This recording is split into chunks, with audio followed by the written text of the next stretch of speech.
My name is Melissa Grant, and I am 36 years old. I will never forget the day my body went silent from the waist down. The day my sister stood over me, laughing, while I lay sprawled on the slick boards of her lakeside deck, unable to move. The day my mother told me to stop making a scene and get up, as if sheer willpower could make my legs obey me again. They had no idea that within 24 hours, the MRI results would make them defendants in a criminal case. If you have ever had your pain dismissed by the very people who were supposed to protect you, stay with me.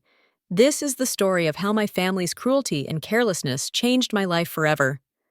I grew up in a small suburb outside Spokane, Washington, in a house where appearances were everything. My mother, Evelyn, ruled our home with an iron smile. She was the kind of woman who knew the names of every neighbor, hosted perfectly coordinated holiday dinners, and measured her worth in compliments from the outside world. My older sister, Cassandra, was her pride. Tall, beautiful, charming in public, and merciless in private. Then there was me. I was the quiet one, the sensitive one, the one who never seemed to measure up.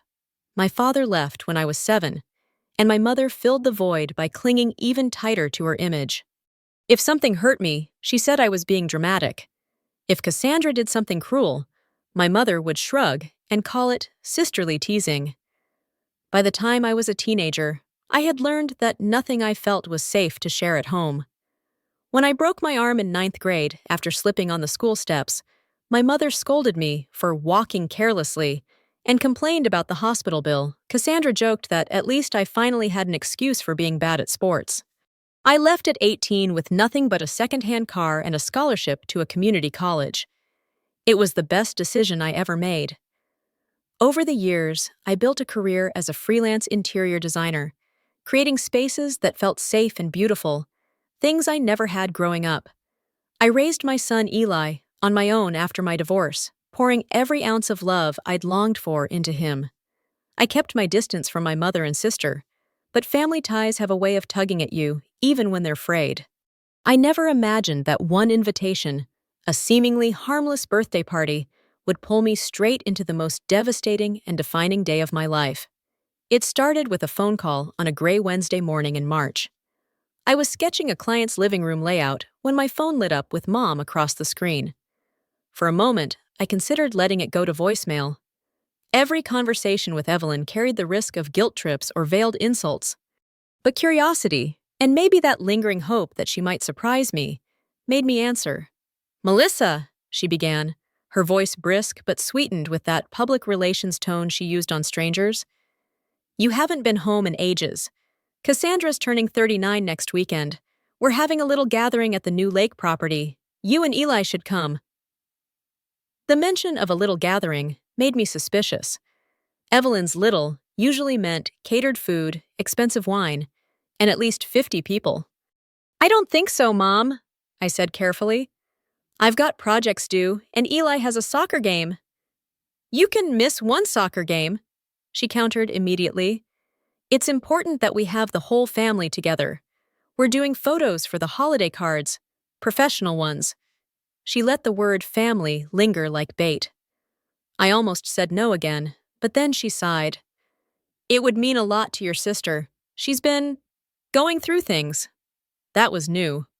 Cassandra's things usually involved spa trips and designer shopping hauls, not vulnerability. Against my better judgment, I heard myself say, "Fine, but we'll only be there for a few hours." "Wonderful," Evelyn said, her voice perking up. "And Melissa, wear something flattering. You know how important appearances are." After we hung up, I sat staring at my phone. The words flattering and appearances were code for fit my idea of perfect. I'd long since traded the pencil skirts and pastel cardigans they liked for jeans and soft blouses that let me breathe. Still, I knew the rules of their stage. Blend in, smile, don't cause trouble. I booked a room at a small inn 20 minutes from the lake. No way was I sleeping in the guest room of my mother's house, with its lace curtains and cold silences. Even that small boundary felt like armor. That night, a text from Cassandra popped up. "Can't wait to see you, sis. Got a surprise for you." "Oh, shit!" The winking emoji made my stomach tighten. Cassandra's surprises were rarely pleasant. I told myself I was overthinking. I told myself I could manage a few polite hours, take the photos, give a card, and leave. But in the pit of my stomach, a warning had already begun to hum. I had no idea that I was walking straight into a setup, one that would change my body, my life, and every relationship I had left in that family. The drive to the lake took just under 4 hours. Eli sat in the back seat, earbuds in, humming along to his music. I kept my eyes on the road, trying to focus on the scenery. Moss-draped pines, the glint of water through the trees, anything but the gnawing unease in my chest. By the time we reached the narrow drive to the property, the place was already buzzing. Sleek black SUVs and gleaming sports cars lined the gravel, their hoods shining under the late afternoon sun. A valet in a crisp polo waved us toward a spot near the road. My mother's little gathering had the feel of a fundraiser gala. The lake house itself was a showpiece, floor-to-ceiling glass, cedar siding, a wide deck overlooking the water. I could almost picture it in one of the design magazines I read, which made me wonder if Cassandra had built it for beauty or for the bragging rights. Inside, the air was cool and scented with lilies. Evelyn swept toward us in a tailored cream dress, air-kissing me and barely glancing at Eli. "You made it! Everyone's out back by the dock. Cassandra's been showing off the new edition all afternoon." We followed her through a crowd of well-dressed strangers and a few vaguely familiar faces from our hometown. Out on the deck, Cassandra stood at the center of a laughing circle, a champagne flute in one hand, the other gesturing toward the water. She looked up, spotted me, and broke into a smile that didn't quite reach her eyes. "Well, look who decided to show," she called. "Eli, you've gotten so tall!" She gave him a brief hug before turning to me. "You clean up nice, sis. Wait till you see the dock. It's the best part of the place." I forced a polite smile, handing her the gift bag I'd brought. Inside was a carefully chosen set of handmade candles, neutral enough to be accepted, personal enough to show I'd tried. She barely glanced inside before setting it on a table, already focused on another conversation. Eli wandered toward a group of kids his age, only to be met with a wall of disinterest. I caught his eye, gave him a small smile, but he shrugged it off, pulling out his phone. The evening wore on with wine refills, loud laughter, and a series of not-so-subtle digs from Cassandra and her friends. They reminisced about my dramatic teenage phase, the time I overreacted to a sprained ankle, and how I was always so careful it was boring. Each jab was met with chuckles, as if cruelty had become the party game. Just after sunset, I decided enough was enough. Eli was restless, and I was done playing the role of the family punchline. I told Cassandra we were heading out. She tilted her head, smiling that cat-and-mouse smile. "Not yet. I've got something to show you. Just down at the dock." "It'll only take a minute." Something in her tone made my skin prickle, but Eli had left his jacket down there earlier, and I wanted it before we left. Against my better judgment, I followed her toward the water, not knowing that every step brought me closer to the moment my life would split in two. The path to the dock wound through a strip of lawn, the grass cool under the soles of my flats. String lights glowed overhead, reflecting off the lake's surface like scattered gold coins. Cassandra walked ahead, her heels clicking on the wooden boards, her voice floating back in small bursts of chatter about the property, the parties she'd host in summer, the view to die for. Eli's jacket lay draped over a chair halfway down the dock. I bent to pick it up, the wood faintly warm from the day's sun. That's when I noticed it. An unnatural sheen in the lamplight, thin and oily across a section of the planks just ahead. "Careful!" I started to say to Cassandra, but in the same instant my foot slid. It wasn't a little slip, the kind you catch yourself from. It was as if the ground had been yanked out from under me. My right foot shot forward, my left wrenched sideways, and gravity took over. I felt my body lift, weightless for a fraction of a second, before slamming down hard. The edge of the dock caught me low in the back, a blunt, jarring blow that sent a hot white shockwave up my spine. My head whipped back, striking wood with a hollow crack. For a moment there was no pain, only the terrifying absence of sensation below my waist. I heard the water lapping below, the thump of bass from the party above, Cassandra's voice sharp with, was it laughter? Oh my God, Melissa, that was Oscar-worthy. You okay down there? I tried to push up on my elbows, but my legs were gone. Still there physically, but gone from my body's map, like they'd been erased. Panic surged, hot and choking. I can't move. Cass, I can't feel my legs. Her smile faltered, just a flicker, before she glanced over her shoulder toward the party. Don't be dramatic. You probably just bruised your tailbone. Please, I gasped, my voice shaking. I need help. Call 911. Footsteps approached from the far end of the dock. My mother appeared, arms crossed, the glow of the deck lights sharpening the lines on her face. Melissa, get up. You're making a scene. I can't, I cried, tears burning my eyes. Something's really wrong. They didn't move toward me, didn't kneel to check my pulse, didn't reach for a phone. Instead, I heard laughter and murmurs from the shore, as though my helplessness was another round in the evening's entertainment. It was only when a woman's voice, firm and clear, cut through the noise, I'm a nurse, move aside, that the tide shifted. A stranger knelt next to me, her warm hands already assessing my pulse. Don't try to move, honey. We'll get you help, she said. Her name was Daniela, and in that moment, she was the only lifeline I had in a sea of indifference. Daniela's presence was like a light snapping on in a dark room. Her movements were quick but controlled, one hand at the back of my neck, the other pressing gently along my spine. Where's your pain? She asked. Lower back, and my head, I managed. I can't feel anything from here down. Her eyes narrowed, the concern unmistakable. Then we're treating this like a spinal cord injury. No one touches her except trained personnel. She pulled out her phone, thumbing the numbers. I'm calling 911. That was when my mother stepped forward, her voice tight. That's not necessary. She just slipped. We can drive her to urgent care. Daniela didn't even look up. No. If she's injured her spine, moving her the wrong way could cause permanent damage.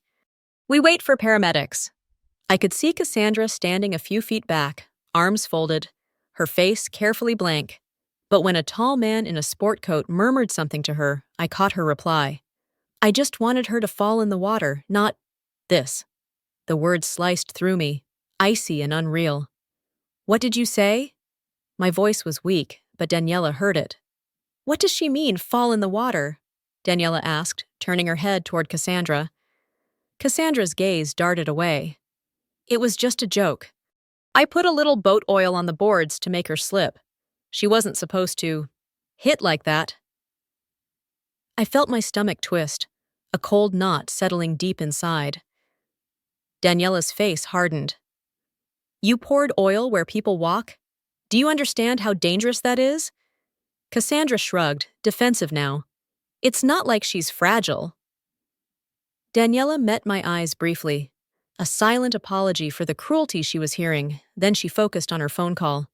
Yes, we have a female, mid-30s, fall from standing height, suspected spinal injury, no sensation from the waist down. There is an environmental hazard, possible petroleum product on the walking surface. We'll need police on scene. Her words seemed to jolt the small crowd that had gathered.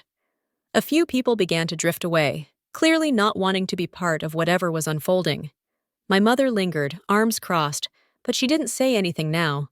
Within minutes, I heard sirens approaching, growing louder until the flashing red lights washed over the deck. 3 paramedics hustled down the path with a stretcher and gear.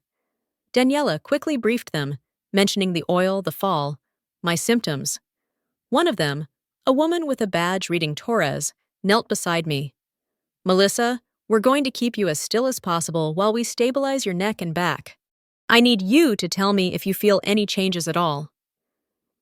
As they worked, one of the other paramedics crouched by the slick boards, touching the surface, rubbing his fingers together. Smells like engine oil, he said to Torres. Torres looked over at Cassandra. Ma'am, did you put this here? Cassandra's jaw tightened. I said it was just a prank.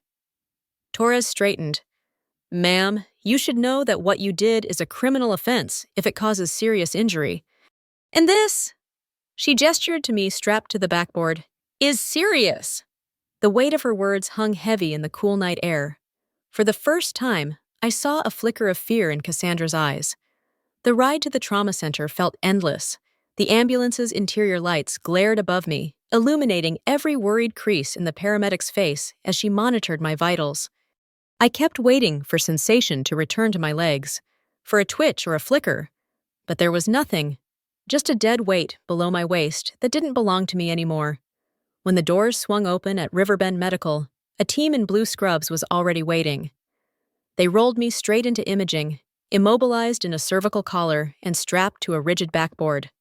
The MRI machine swallowed me whole, its thudding rhythm pounding in my ears as I stared at the tunnel's white interior and prayed for news that wouldn't change my life. Hours blurred together in a haze of bright lights and murmured instructions. At some point, I drifted in and out, waking finally in a quiet room with a tall woman in a lab coat seated beside my bed. "Melissa, I'm Dr. Harper," she said, her voice steady but gentle. "I'm the neurosurgeon who's been overseeing your case." She paused, measuring her words. "You have an incomplete spinal cord injury at the L1-L2 level. The impact fractured 2 vertebrae and compressed your spinal cord significantly. We've already performed surgery to remove bone fragments and stabilize the area with titanium rods." My mouth went dry. "Does that mean I'm paralyzed?" She didn't sugarcoat it. "Right now, you have no motor function below the knees and limited sensation in your thighs. With intensive rehabilitation, there's a possibility of regaining some mobility, but it's too early to predict how much." The words crashed over me in waves, and for a moment, all I could hear was Eli's laugh in my memory, the way he'd race ahead of me in the park. I wondered if I'd ever run after him again. Before I could speak, there was a knock on the door. 2 women in plain clothes stepped inside, both flashing badges. "I'm Detective O'Connor and this is Officer Ramirez," the taller one said. "We're investigating the circumstances of your fall." They pulled chairs closer, notepad ready. "We understand from witness statements that your sister admitted to pouring oil on the dock where you slipped. Is that correct?" O'Connor asked. "Yes," I said, my voice shaking. "She told someone it was a prank, and my mother, she wouldn't call for help. It was Daniela, a nurse, who finally dialed 911. Ramirez jotted notes quickly. "We've spoken with the paramedics and collected a sample of the oil from the dock. It matches the engine oil stored in your sister's boathouse. That's tampering with a walking surface, resulting in serious bodily injury. A felony," O'Connor added. "Your mother is also being investigated for criminal negligence and failure to provide necessary medical assistance." I stared at them, the reality settling like lead in my chest. My family, the people who were supposed to have my back, were now subjects of a criminal case because they'd treated my injury like a punchline. Dr. Harper touched my arm lightly. "Melissa, your medical team will do everything we can, but I want you to focus on one thing right now: stabilizing and starting rehab as soon as you're ready. We can't control their choices. We can work on yours." For the first time since the fall, I realized this wasn't just about surviving the injury. It was about surviving the betrayal. 3 days after surgery, they transferred me to the spinal rehabilitation wing. It was quieter than the ER, but no less overwhelming. My room overlooked a courtyard where other patients wheeled themselves in slow circles or practiced steps between parallel bars. I couldn't look at them without feeling both fear and a strange, stubborn hope. Physical therapy began the next morning. My therapist, a broad-shouldered man named Luke, greeted me with the kind of optimism I wasn't sure I could handle.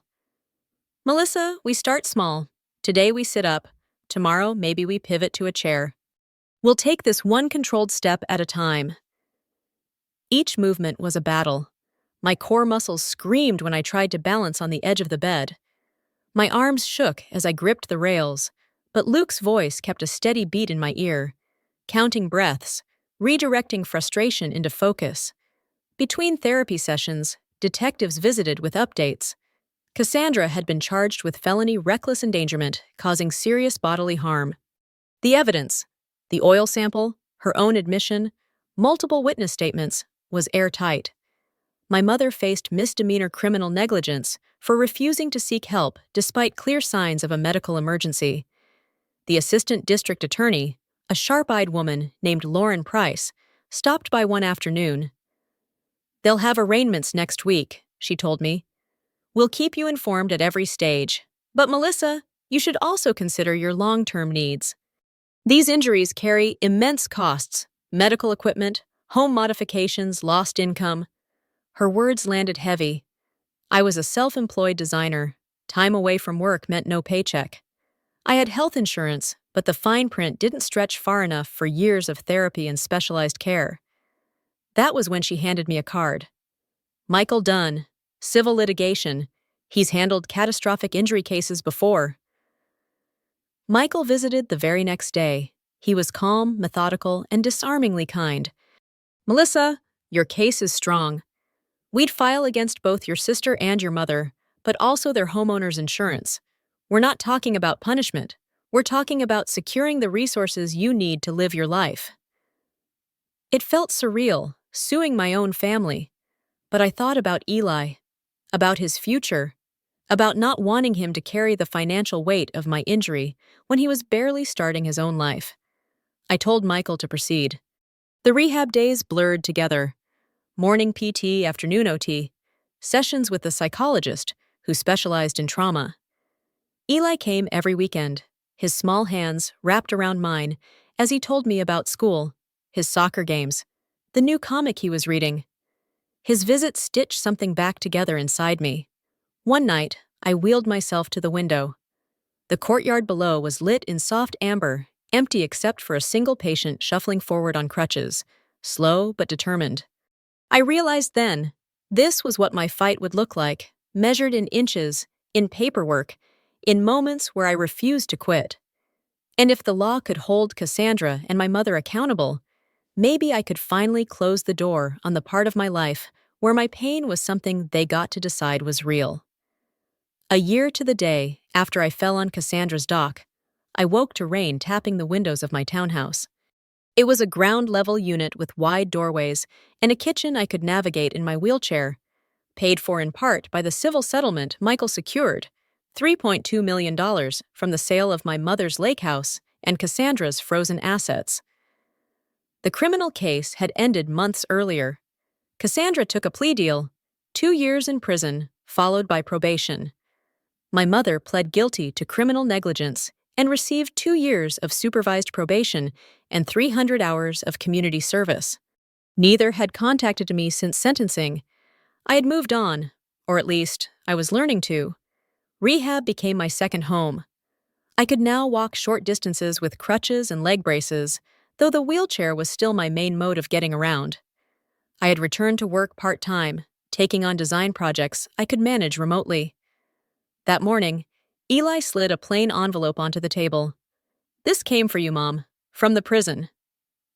I stared at it for a long time before opening it. The handwriting was unfamiliar at first, more careful than I'd ever seen from her. "Melissa, there are no words that make up for what I did." I thought I was playing a joke, but it was cruelty, plain and simple. "It wasn't just that day. I know I made your life smaller in 100 ways and acted like it was your fault. Prison has a way of stripping away the stories we tell ourselves. I'm sorry, not for the charges, not for the consequences, but for the years I stole from you. I don't expect forgiveness. I just wanted you to know that I finally see it." It was signed simply Cass. I didn't cry. I didn't feel anger either. Only a quiet certainty that whether her words were sincere or not, they no longer held power over me. That night, I wheeled myself onto the small patio behind my townhouse. The rain had stopped, leaving the air cool and sharp. Eli joined me, curling into the chair beside mine. "You okay?" he asked. I smiled at him. "Yeah, I'm okay." Because I was. I had built a life defined not by the people who doubted me, but by the ones who showed up. Eli, my friends, Luke, Daniela, even Michael. My real family. If you've ever been told your pain isn't real, hear this. Your truth does not require their permission. You are allowed to protect yourself. You are allowed to demand care. And you are allowed to walk, or roll, away from anyone who treats your suffering like it's a show. Healing isn't a straight line, but every step, no matter how small, is still forward. And that's enough.